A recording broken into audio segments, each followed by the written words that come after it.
Let's talk. Shall we talk about Prince Harry, because we always do. The Invictus Games. I read about his speech. Tell us more.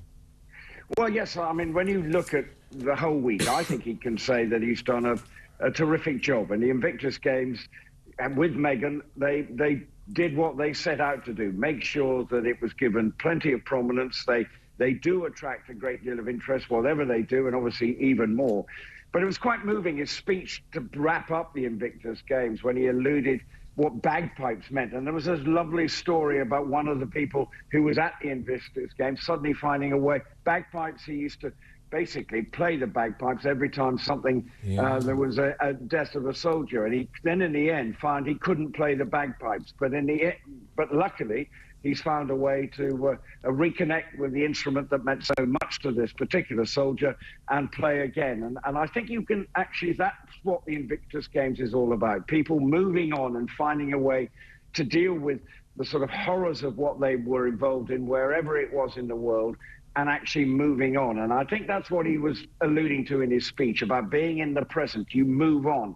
It is something that Harry has got to do, move on from his past, which left him scarred, and his time with the royal family. So he now knows that he's actually got to back up his own words and move on. And I think that's what the important message that he was trying to get over yesterday, in what was, I'm sure, another rip-roaring success in terms of what the Invictus Games sets out to do, of which he has been so instrumental in driving it forward. Do you think he's taking his own medicine? Has he moved on? Therein lies, I think, the big equation and discussion point, because actually he looks his old self at the Invictus Games. It's when he now goes back to California and hasn't got the sort of inspiration of the Invictus Games, what can keep driving him? Because fine, for 1 week or however many weeks it takes to prepare and his involvement in it, has he got anything else that he finds as fulfilling? And I think that's going to be the big question mark for him. Yes, he's got his family and his children, but where does he go in terms of that sort of mental drive that keeps him looking forward and making a valuable contribution, which he wants to clearly do, but obviously the circumstances are very different now. Yeah, and look, he's done a brilliant job with the Invictus Games. It's a truly tremendous event. I wish there was more of it, actually, on mainstream media. I haven't seen really very little, actually, of the Invictus Games, and I think that's something we should remedy. Well, I think this is one of the problems, is how do you, which mainstream broadcasters are going to come up and take it like they would cover other events. So I think it's going to be the Invictus Games needs to find its place. Now, we know when the Olympics, the Paralympics, they do get mainstream television. But how does the Invictus Game capture that same feeling? Yes, there'll be documentaries, but it may be a more difficult event to cover from a mainstream broadcasting point of view.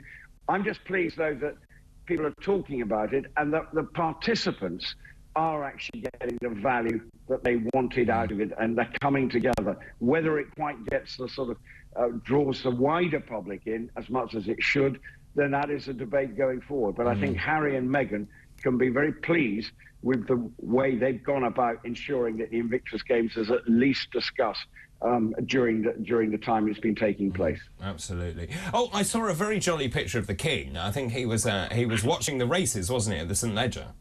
Well, can I tell you, my niece was getting married at about 3:30 during. Has he the forgotten race. He told us that bit? Yes. Yeah. No. Oh, at 3:30. Yeah.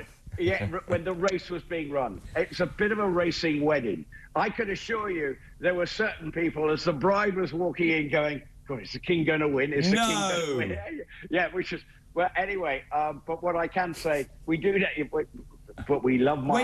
Wait a minute. Did you seriously, as the bride was coming down the aisle, did you really were watching the racing? There was one or two people just keeping a watching brief. No, because did you, Rupert Bell, watch the racing?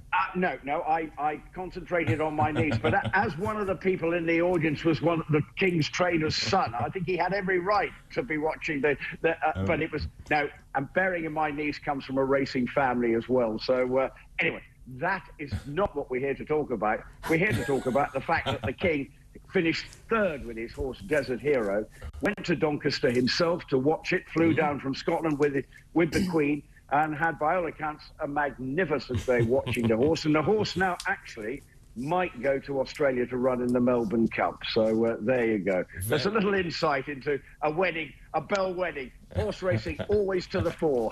Absolutely right. The circles you mix in, Rupert, honestly, I don't know what to say. William, he's off somewhere. Where's he off to? He's off to New York, and this will be another interesting dynamic for the Earthshot Prize and revealing he's off to New York. And how will that play out? Given we've seen Harry at the Invictus Games, you know, in terms that was important to Harry. William going over to New York with the Earthshot Prize is something that he's passionate about, trying to, and I think the finalists will be there in New York this week. So it's a big moment for William, because we know that's something he's absolutely passionate about. But again, there's going to be, I'm sure, a subplot about William. You know, he won't be being asked about, he certainly won't answer any questions about his relationship with his brother. But it's very important for him going to New York with regard to the Earthshot Prize and what that means going forward, and how important he sees his sort of role in that and in other organisations. Less is more as far as he's concerned, because when he does something, he wants to be wholly committed rather than just being a bit piecemeal. Yes. Do you think he'll sail there instead of fly because of the carbon footprint? Rene's just, the noise is off. Rene, back in your box. Well said, well said, well said. Rupert, I hope you have a very good day. I suggest rehydration and a full English breakfast.